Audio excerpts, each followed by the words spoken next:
你以為輪迴就係死咗再投胎，其實真正嘅輪迴，可能你每日都經歷緊。佛教講六道輪迴，唔少人覺得輪迴只係講人死咗之後轉生做人做畜生落地獄咁，但你知唔知輪迴其實唔只係生死之間嘅轉換，更深層次嘅輪迴係你個心日日重複咁陷入一樣嘅痛苦。有冇發現你成日重複咁同一個脾氣發出嚟，為同一啲人心碎，因為同一個執住受苦，呢啲就係心嘅輪迴。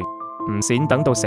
只要你仲被情緒妄仇恨困住，你已經輪迴緊。佛菩薩點醒我哋，輪迴唔係懲罰，而係未覺醒。你唔跳出嗰個循環，佢就會一次又一次出現，直到你學識放低轉念，